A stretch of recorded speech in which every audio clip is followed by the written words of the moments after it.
Class 10 চক্রবৃদ্ধি সুদ অঙ্কগুলোতে বা সমারবৃদ্ধি বা রাস চ্যাপ্টারের অঙ্কগুলোতে এই জায়গাটা যখন চলে আসবি, এই ক্যালকুলেশনটা এখানটা খুব প্রবলেম হয়ে যায় না? অনেকটা বড় গুণ করতে হয়, হ্যাঁ কি না? যখন দেখবি বলে দিচ্ছি আমি, স্কোয়ার থাকবে আর বেশিরভাগ তো সুদের হার 6% বা 7%ই বাড়ে, হ্যাঁ কি না? এরকমই তো বাড়ে। কাটাকুটিটা করবি না, এটা কাটাকুটি গেলেও এখানটা কাটাকুটিটা করবি না, ঠিক আছে? কেমন কি করতে হয় দেখ, আমি দেখাচ্ছি। 2000টা রাখবি, হলো 2000টা ধরে রাখবি।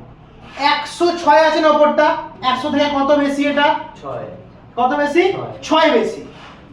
106 এর সাথে 6টা যোগ করবি, তাহলে কত হয়? 112 হয়। 112 হয়, লিখবি ওপরটা 112।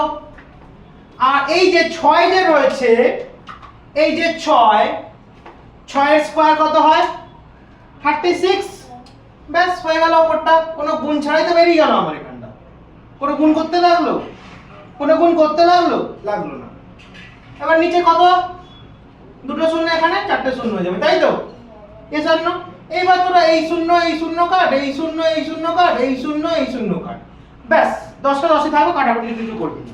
এবার এটার সাথে নরমালি তোরা গুণ করে দিলে 112 36 এর সাথে 2 গুণ করে 6 দুগুণে 12, 2 হাতে থাকে হচ্ছে 1, 3 দুগুণে 6 এর একে 7, 2 দুগুণে 4, 2 একে 2, 2 একে 2। তাহলে 2 2 4 7 2/10 10 1 10 মিনিট করে 1 ঘন্টা সরিয়ে দেবো, শূন্য একটা আছে। Yes or no? 2247.2 টাকা। এটা হচ্ছে সময় চক্রবৃদ্ধি, ওটা চক্রবৃদ্ধি সুদ কি? আসলটা বাদ দিয়ে দেবো, হ্যাঁ কি না? তাই চক্রবৃদ্ধি সুদ তাহলে কি করে বার করব? চক্রবৃদ্ধি সুদ কি হবে? এই যে আমাদের সময় চক্রবৃদ্ধিটা বেরালো, 2247.2 থেকে বিয়োগ কত দেবো? এই যে আসলটা বিয়োগ দিয়ে দেবো, 2000 টাকা। তাহলে কত থাকে? 247.2 মানে 20 অ্যাকচুয়ালি, তাই তো? টাকা দেখ উত্তরটা মিলে ঠিক না দেখতে একবার।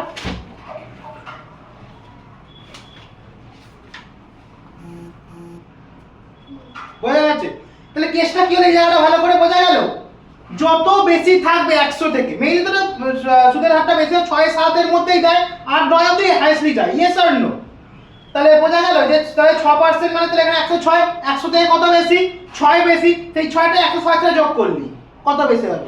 যদি থাকতো 5% তাহলে 105 হতো, এই জায়গাটা 105 হতো তো। তাহলে 105 এর সাথে 5 যোগ করতি, 110 হতো। তাহলে 5, তারপরে এই যে লাস্টে যে সংখ্যাটা থাকবে ওটা স্কয়ার মেরে দিবি। কত মেরে দিবি? ওটা স্কয়ার। কোনো গুণ ছাড়াই তো বেরিয়ে গেল। 100 100 গুণ করতে লাগলো আমাকে, কোন গুণ করতে লাগলো? 100 100 গুণ করতে লেগেছে, করতেই হয়নি। দেখ নরমালি বার করে দিয়েছি।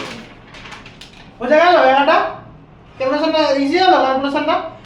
যদি একটা প্রবলেম হয়, যদি বলে 101 ধরে 2 দিতে 102, তখন তাহলে কি করবি? তখন একটা প্রবলেম আছে। কেন বলতো? কারণ 2 এর স্কয়ার হচ্ছে 4। যখন 102 হবে তখন কি হবে? 100 থেকে 2 কত বেশি? 2 বেশি। তাহলে 100 এর সাথে 2 যোগ করলে কত? 104 হয়। 104 বসালি, আর 2 এর স্কয়ার কত হয়?